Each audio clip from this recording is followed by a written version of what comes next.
Bonsoir tous, bienvenue sur le plateau Equinox Soir, votre décryptage quotidien de l'actualité de lundi à vendredi, 19h-21h, 18h-20h, en temps universel. Un arrêté du bureau de congrès et signé du président de l'Assemblée nationale convoque le Parlement camerounais en congrès mardi 2 avril 2024 à 11h au Palais des Congrès de Yaoundé.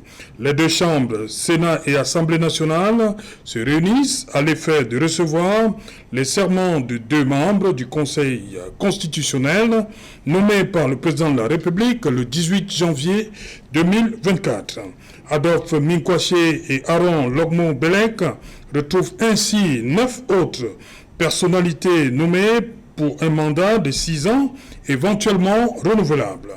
Entendu comme l'organe régulateur du fonctionnement des institutions de la République, le Conseil constitutionnel juge de la constitutionnalité des lois camerounaises, des traités et accords internationaux, des règlements intérieurs des deux chambres du Parlement. Il est l'arbitre du jeu politique en ce qu'il est appelé à régler les contentieux électoraux, présidentiels, les législatifs et des référendums. Avant les contentieux électoraux et après la prestation de serment de mardi 2 avril, les projecteurs semblent désormais seront tournés vers le président du Conseil constitutionnel qui devra motiver son avis si jamais le président de la République s'engage une nouvelle fois à proroger le mandat des députés. Conseil constitutionnel et avenir du pays, que peut-on en attendre? C'est une interrogation et c'est le fait du jour, madame, monsieur.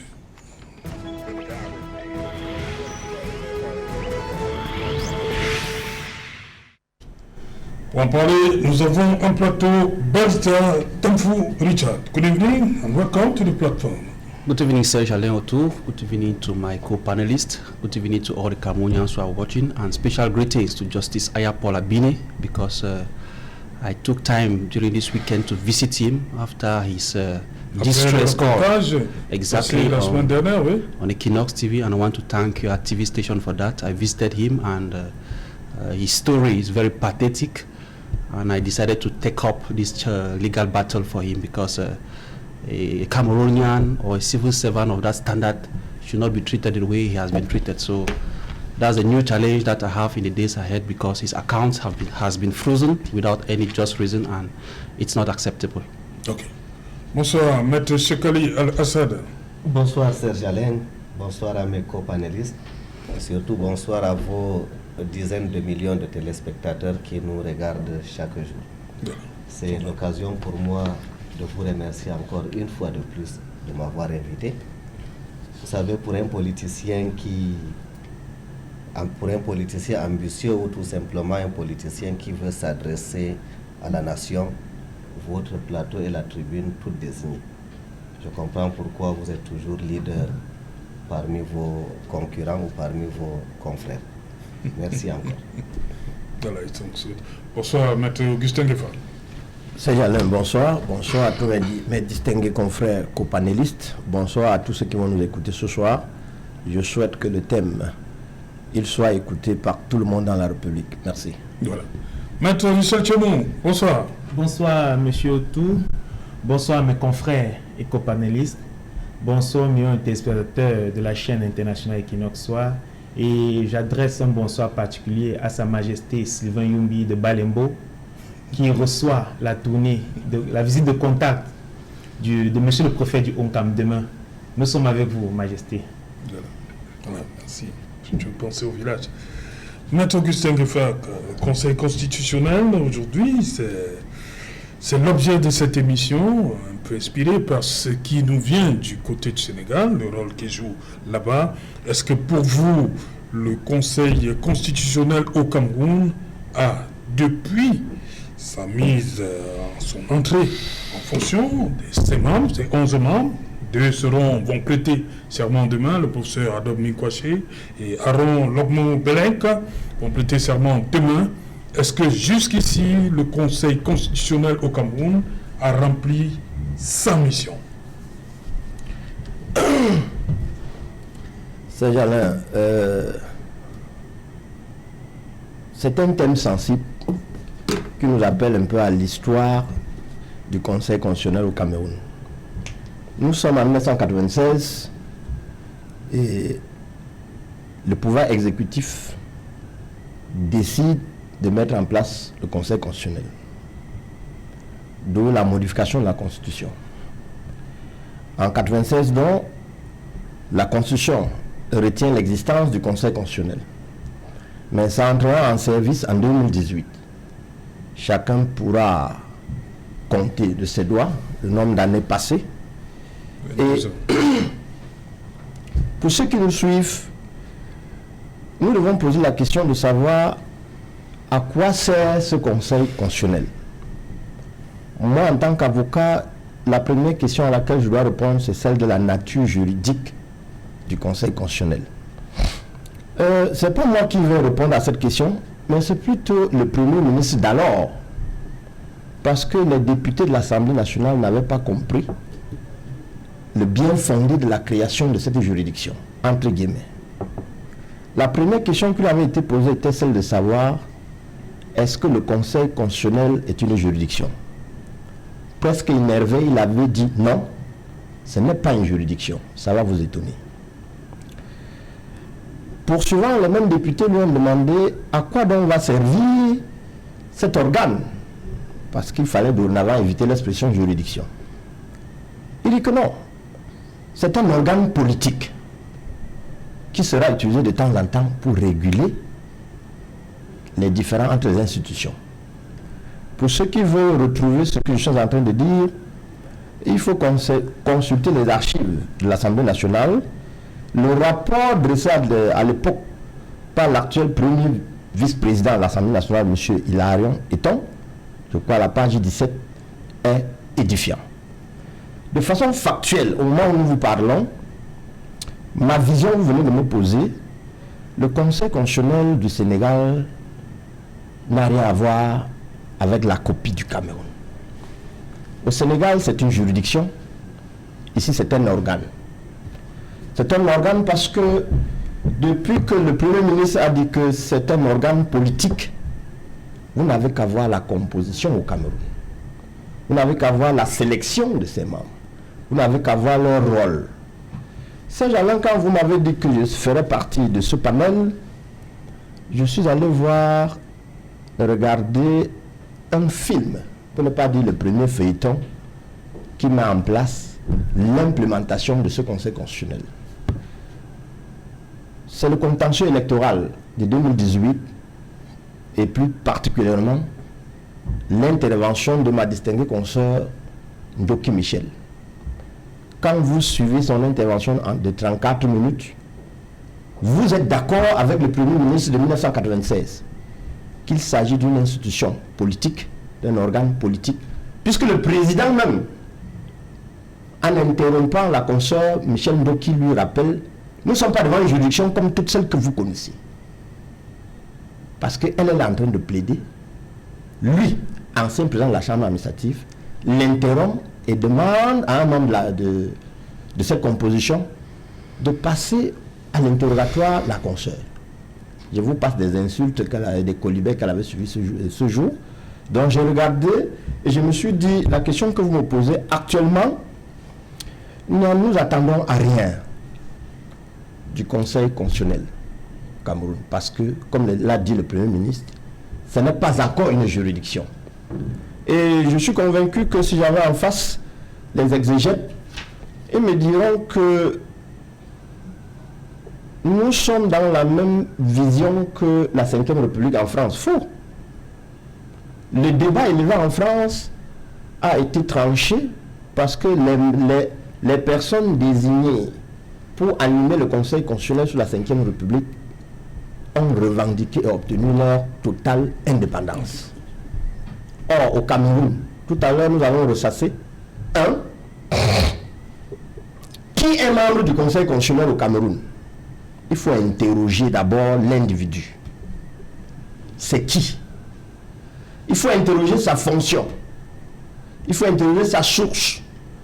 Il faut interroger ses ramifications. Nous comprendrons que, en réalité, c'est l'organe politique. Et je comprends pourquoi les partis politiques de l'opposition ont vite compris, pour ne pas retomber dans les travers de 2018, ont tout misé sur l'élection, ont tout misé sur le vote surveillance, parce que ça ne servira à rien de transporter la défaite ou bien la tricherie devant le maître contrôleur de l'affaire.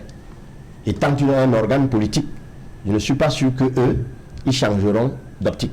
Mais seulement voilà, est-ce que eux, les 11 membres du Conseil constitutionnel, ils auront pour option de rester toujours des politiciens, de maintenir le Cameroun dans le désordre? Est-ce que le cas du Sénégal leur parle? That's the question. Merci. Voilà. Et Barrister Tamfou, lorsque vous regardez, ils sont 11 membres. Voilà. On peut les appeler 11 sages. Well, in principle, that is the reflection of the Constitutional Council, because the Constitutional Council is the highest organ Voilà. in the Republic. Lorsque vous regardez donc les agissements, entre guillemets, des membres du Conseil constitutionnel depuis sa mise en route, est-ce que ce qualificatif colle avec les nôtres? Yes, that's the highest questioning, because I had the privilege to appear before that council when Christian Timbani engaged an action before that court, and I was left to the highest disgrace as a lawyer, because I could not imagine that we had two files before the Constitutional Council, that are two separate matters, and when we took the floor to present the first application, they told us it was irrelevant and that the ruling of that first application will apply to the second application, which we had not even had the time to expose it and present our arguments. And when I looked at the scenario orchestrated that day, I felt ashamed, because we may be priding ourselves that we have an institution, but it's a whole disgrace, because if you go to the highest court and you still have the impression that you are victim of an injustice, then I think that you have to maybe look for other resorts to able to seek justice. So the reflection of the Constitutional Council today, to me, it leaves every Cameroonian to doubt, especially me who has appeared before that court, because it doesn't give the credit, or it doesn't take the credit that it's supposed to be. You cannot have a Constitutional Council that doesn't give you the possibility to express yourself, that rejects every application without even, it does not even yet receive the application or allowed you to expose the application, and it tells you that the ruling of this application is going to be applied to another application. And it's however regrettable, because after this kind of behavior of the Constitutional Council, there's no other regrets, because that's the last body and that's the last hope. So to me, I am not very, very confident about the functioning and organization of the Constitutional Council, first because even the persons who are sitting there, I saw a lot of stress that day from the members of the council. They came to court barely crippling, because health issues were a challenge to them. So when it appears we were just there to waste their time and disturb them, so they had to do everything possible to wrap us up quickly and ask us to go back. So to me, maybe when the law of 1996 was set up to implement or have the Constitutional Council as that body that has to overlook the constitutionalities of laws, treaties and international agreements, or to look about electoral issues, we were on a good faith. But the putting in place of the people is a call for concern, because they are not independent. We saw what transpired during the last presidential elections, where almost every application was rejected and it was tagged to be an institution of irrecevable. So, and when you see how the president of the court was appreciated for the services he has rendered after the last presidential elections, it tells you that we may be deceiving ourselves that we have a constitutional council, which of course it is not, because whichever action you bring there, if it is not in line with the objective or the policy of the executive, you will never have redress. Okay. And that's the impression we have. Ok. Et d'abord, Maître Richard Chimou, lorsqu'on regarde la composition du Conseil supérieur, Conseil constitutionnel, voilà, j'y arrive, on dit 3 membres nommés par le président de la République, ils sont tous nommés par le président. Mais de la manière suivante, 3 par le président de la République, dont le président, 3 par le président du Sénat après avis du bureau, 3 par le président de l'Assemblée nationale après avis du bureau, et 2 par le Conseil supérieur de la magistrature. S'il faut voir, le président de la République, le président du RDPC, le président du Sénat RDPC, le président de l'Assemblée RDPC, Conseil supérieur, c'est encore le président qui est le président du Conseil supérieur de la magistrature. Que pensez-vous de ceux-là qui... Il y en a qui pensent qu'il y a trop de membres du RDPC dans ce conseil. Alors, il y a par rapport à son indépendance. Trop de membres du conseil du RDPC. Bon, déjà, ce qu'il faut dire, la question de nomination n'est pas réglée. C'est réglé par un texte qui se veut être la constitution de 96 et qui a évolué jusqu'en 2008. Mais il faut savoir une chose, c'est que quand la constitution prévoit, elle donne le pouvoir de nomination à une fonction. Oui. Et en ce moment-là, ce n'est pas en qualité de membre ou patron d'un parti politique. On pourra, si on évolue... C'est facile de s'en départir. Je dis, on parle aujourd'hui, on ne sait pas ce qu'il en sera demain. On pourra être dans une configuration politique où le président pourra être président du parti au pouvoir, le président de l'Assemblée pourra être un parti d'opposition, du Sénat, qu'en sais-je encore. Ça peut évoluer. C'est d'abord la constitution qu'il faut interroger. Oui, il faut déjà rappeler une chose.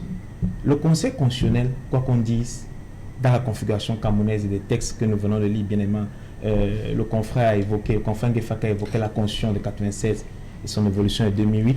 Bien évidemment, la loi de 2004 qui traite de l'organisation et du fonctionnement du Conseil constitutionnel, c'est un organe juridictionnel politique.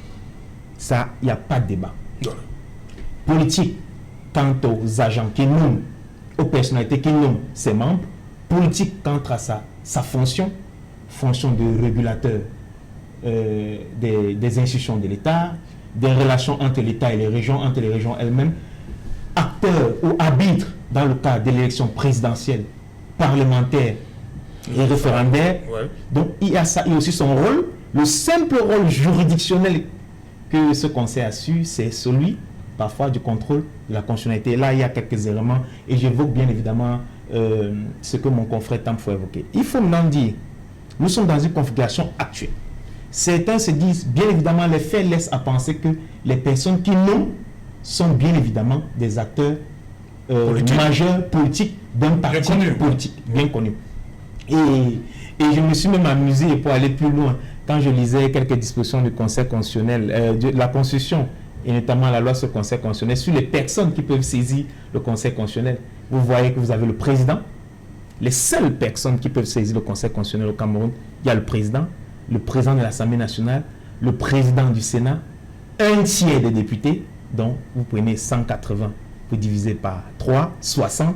Je vous mets au défi de me désigner quel est le parti politique d'opposition au Cameroun qui a 60 députés.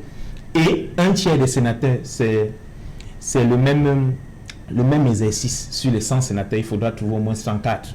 Et d'autre part, on a la possibilité de saisir par le président des régions lorsque les intérêts de la région sont en cause. Et je vous renvoie également de vérifier qui sont généralement les acteurs qui sont à la tête de ces régions sur le plan politique. Maintenant, il faut dire qu'à l'article 5 du statut des membres du Conseil constitutionnel, il y a quelque chose.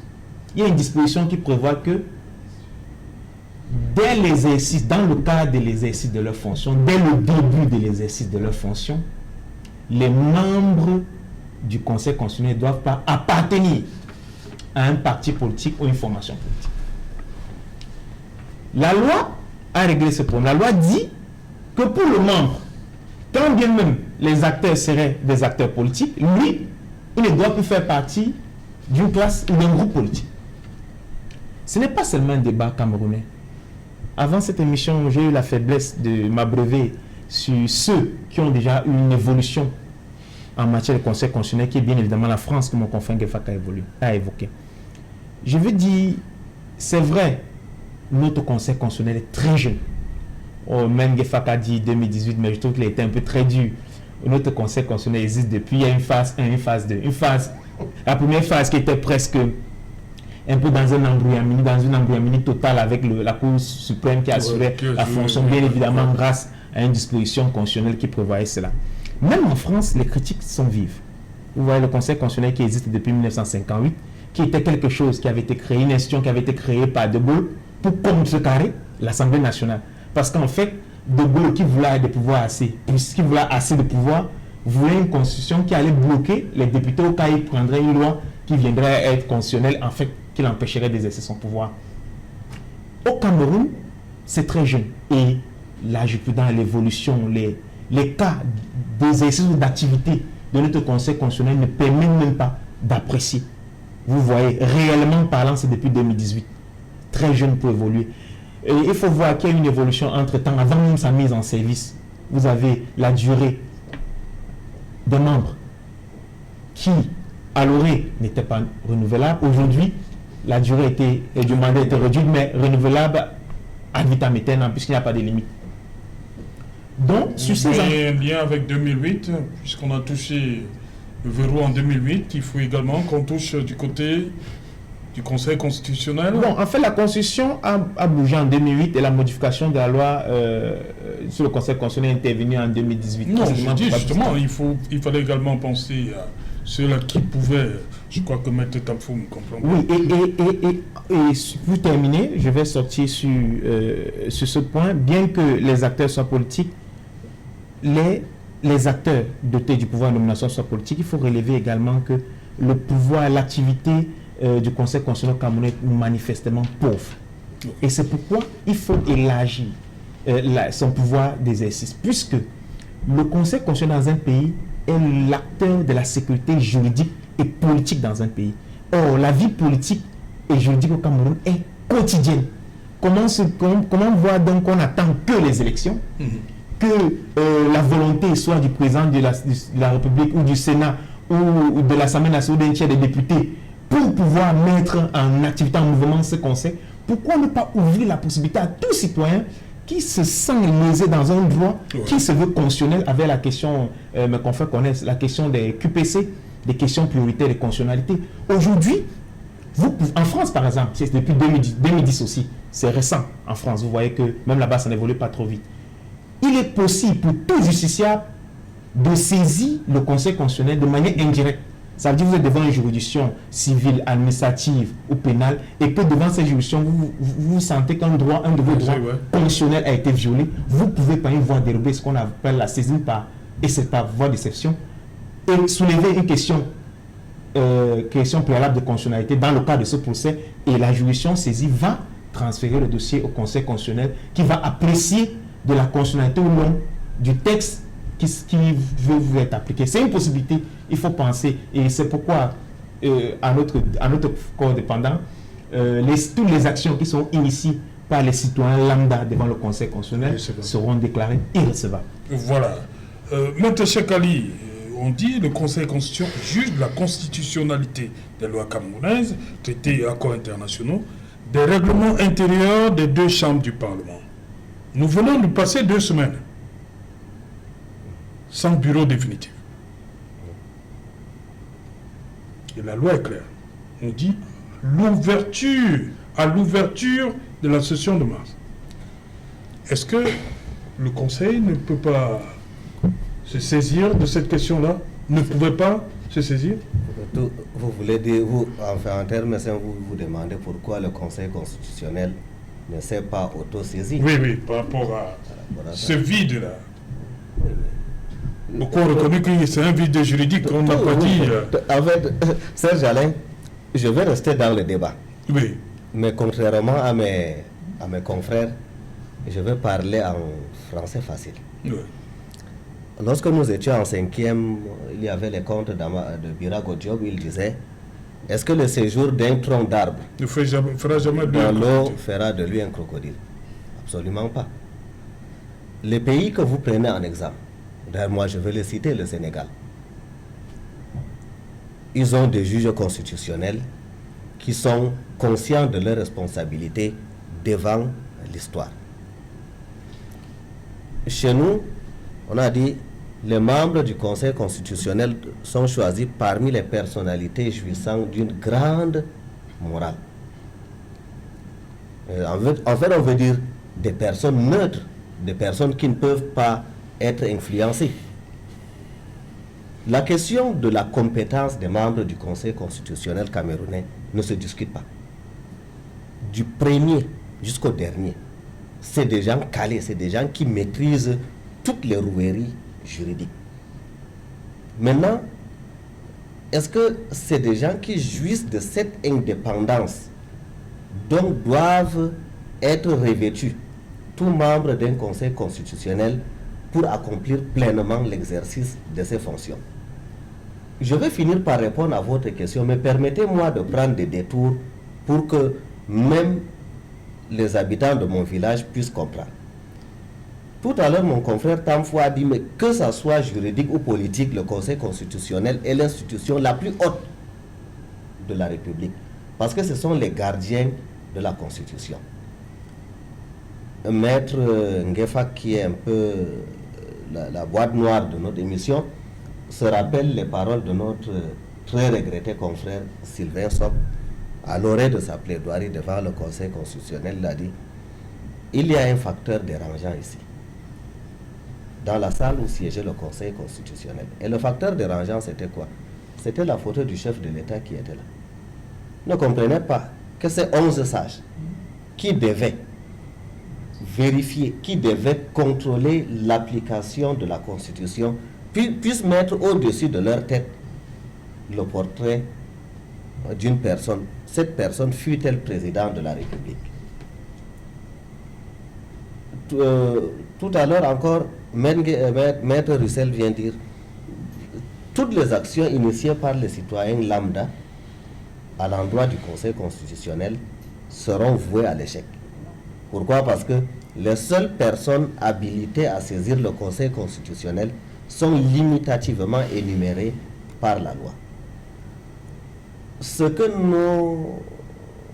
nos gouvernants ont fait en réalité, ils ont créé une coquille vide. En apparence, on a un Conseil constitutionnel, mais on en a fait un organe qui ne peut fonctionner que selon le bon vouloir de l'exécutif. Je reviens sur ce que, par là où j'avais commencé.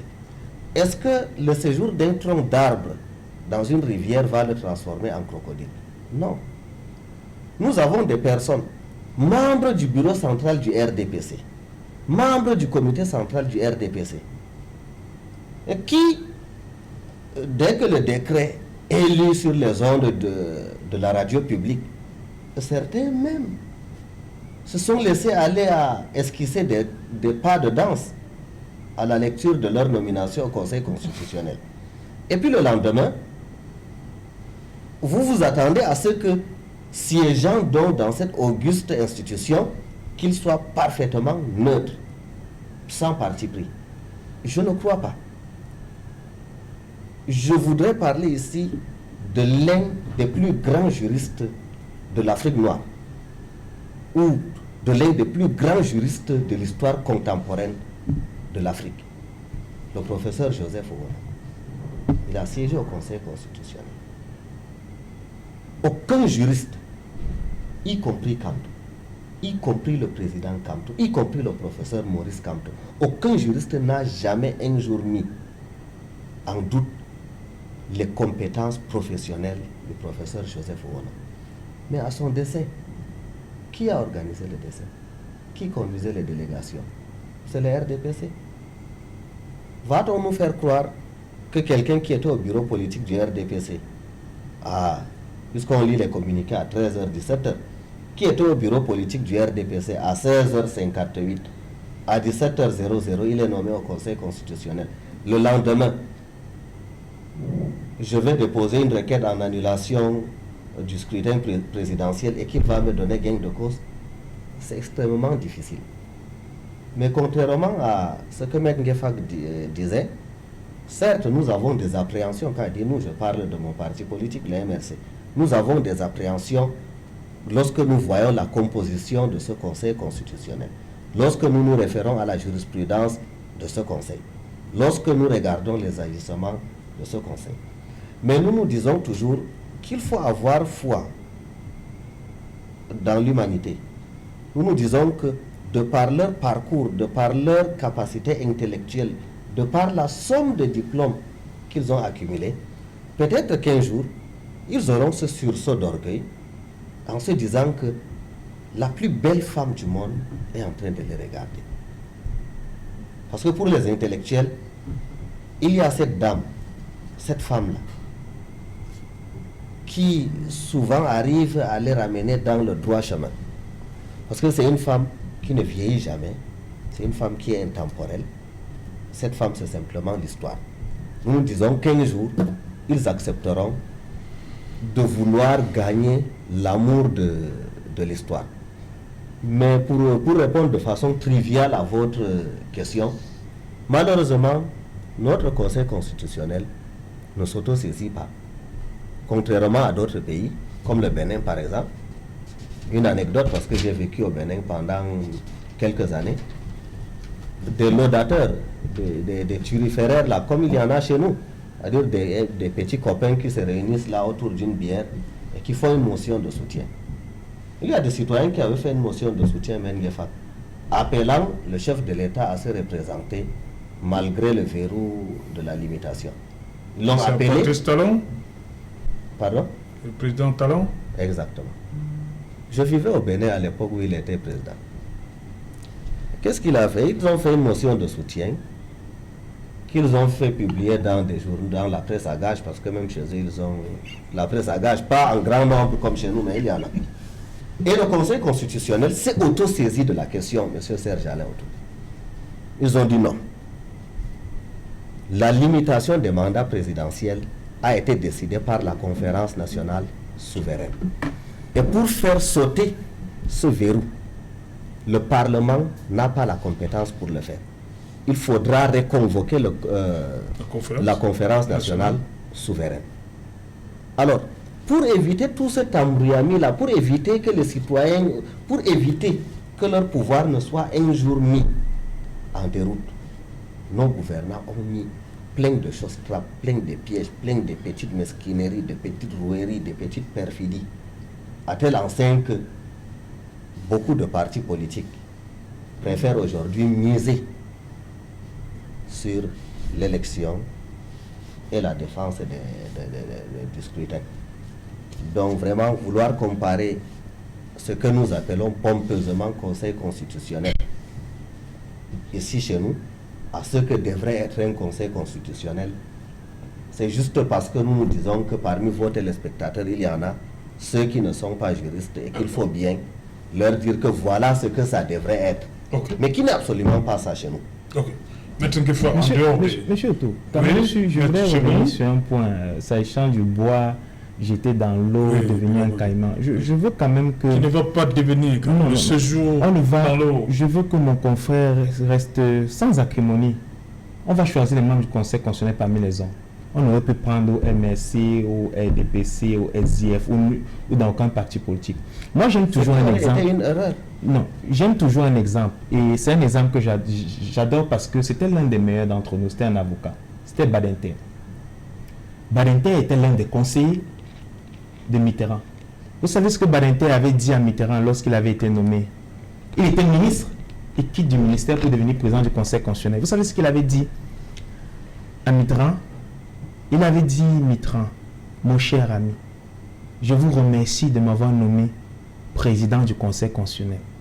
Dès cet instant, à votre égard, j'ai une obligation d'ingratitude. Oui, parce que le Conseil constitutionnel est un contre-pouvoir du pouvoir qui nomme. Maintenant, on peut espérer dans les hommes qu'on nomme, on attend, puisque c'est ça le thème soumis à débat ce soir. Qu'est-ce que nous attendons de ce Conseil constitutionnel? C'est l'attendre que même... L'ingratitude. D'ingratitude. Vis-à-vis de celui qui les a nommés. Bien évidemment, d'ingratitude. Vis-à-vis de celui qui les a nommés. Oui, bien évidemment. D'ingratitude parce que même si on le nomme, il ne répond qu'à la Constitution. Voilà. Il ne doit rendre compte qu'à la Constitution et au peuple camerounais. Donc, même si c'est un bois, qu'on ne va pas attendre de devenir un caïman, même si on choisit quelqu'un parmi ses hommes ou parmi ses proches qu'on le veut, on attend qu'en retour, qu'il se retourne et qu'il dise à partir de ma nomination, mon maître, c'est la Constitution. Une seconde, Serge Alain. En fait, je synthétise. Je vous ai dit que ça me rappelle le proverbe qui disait qu'un morceau de bois, malgré son séjour, ne deviendra jamais caïman. Mais j'avais chuté en disant que nous gardons quand même l'espoir que malgré leurs agissements passés, que peut-être un jour, pour gagner, pour voir leur nom figurer dans des manuels d'histoire, ils auront ce sursaut d'amour propre. Mais jusqu'à l'heure actuelle, j'ai plaidé devant ce Conseil constitutionnel. Je ne veux pas donner le nom de ce dossier. J'ai plaidé devant le Conseil constitutionnel dans le cadre du contentieux préélectoral des sénatoriales. J'y suis allé avec la jurisprudence même du Conseil. J'ai demandé l'annulation d'une liste parce que la composante sociologique n'y était pas. J'y suis allé parce qu'on n'avait pas mis un seul Fulani dans la liste, alors que les Fulani représentaient 30% de la région concernée. Mais le Conseil a déclaré ma requête irrecevable. Vous voyez, mais ça n'empêche pas que j'ai dit, j'espère qu'un jour, pour gagner l'amour de cette belle dame qu'on appelle l'histoire, ces 11 sages, malgré leur grand âge, auront un sursaut d'orgueil. Voilà. Et il faut dire que la loi camerounaise appelle pas sage. Conseiller. Voilà, merci. Maître Augustin Gueffak, en dehors des contentieux électoraux, est-ce que, de votre point de vue, le Conseil constitutionnel n'est pas un peu trop muet? Serge Alain, quand j'écoute mes distingués confrères, j'ai l'impression qu'ils sont trop idéalistes dans un monde politique. Le thème, c'est que peut-on attendre du Conseil constitutionnel qui est là? C'est ça. Ce n'est pas au futur. Bien sûr. Je dis bien, le Conseil constitutionnel qui est là actuellement et qui sera complété demain par 2 absents pour faire les 11. Son rôle, il est politique. Ça ne vient pas de moi. Non, mais je l'ai dit. Dès lors que vous retenez qu'il est politique, enlevez dans votre tête, dans votre discours, le caractère juridique. Politique veut dire qu'il est au service d'un parti politique. Voilà. Politique veut dire qu'il est au service d'un homme. Politique veut dire qu'il est au service d'un système. Politique veut dire qu'il est au service d'une pensée. Il n'est pas au service de la loi. Comme disait mon professeur de philosophie, pour comprendre ce que c'est que la philosophie, il faut comprendre ce qu'elle n'est pas. Le Conseil constitutionnel, il n'est pas le garant de la loi au Cameroun.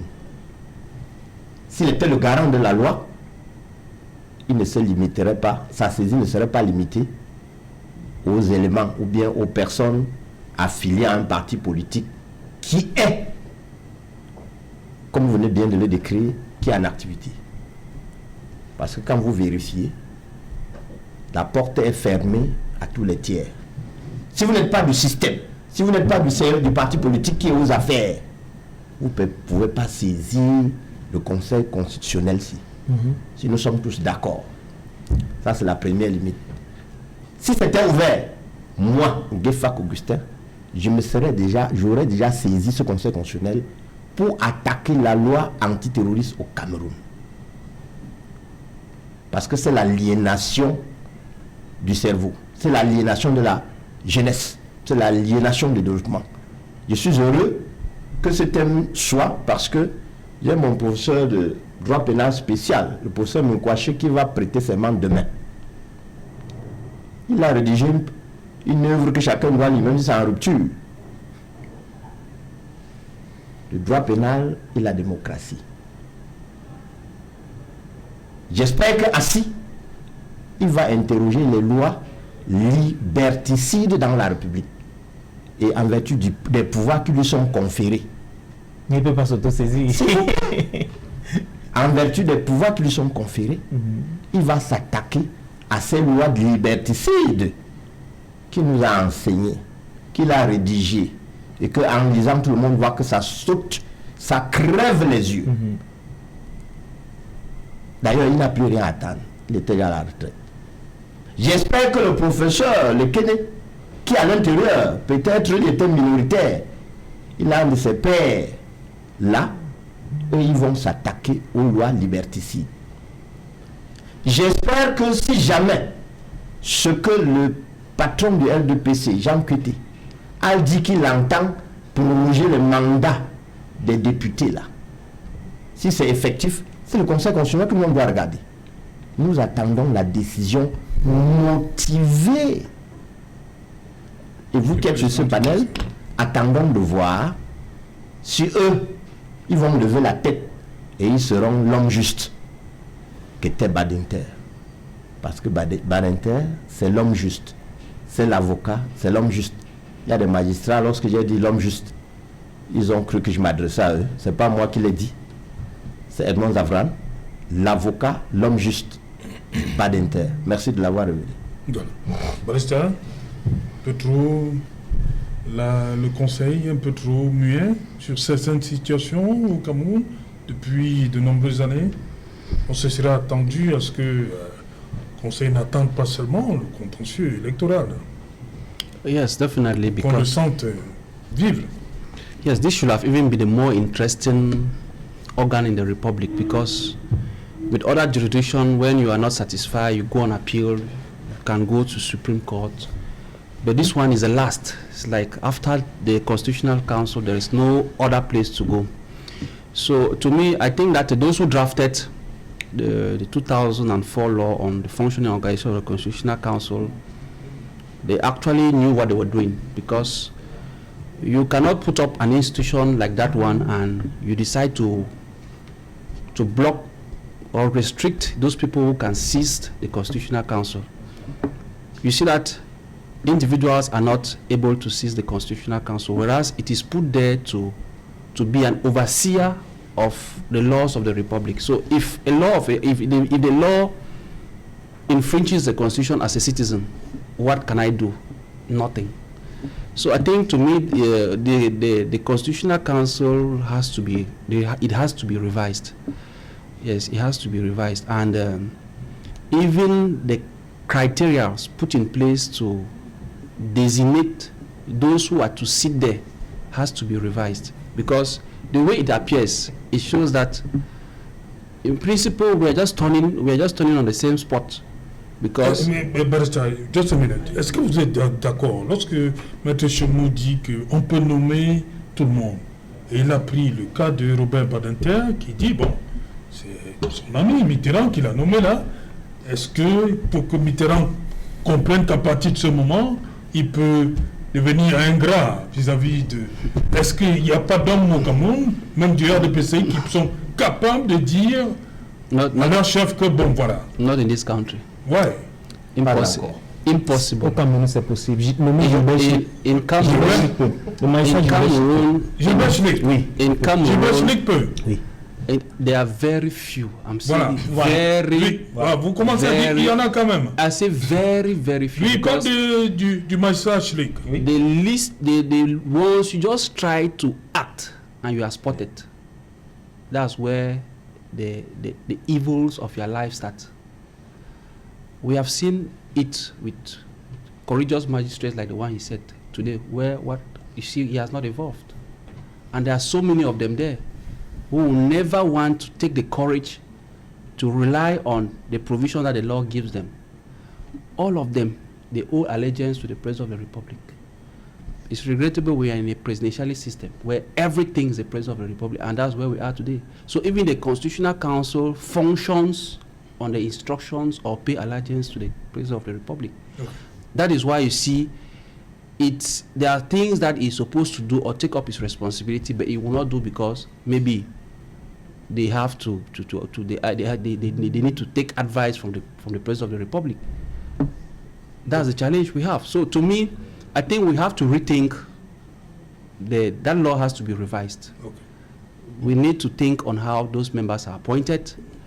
We need to think on how they function, because as it stands, honestly speaking, what I saw there, there is no person who will tell you that he can seek justice from that institution. Merci. On va continuer après le journal parce qu'elle est là.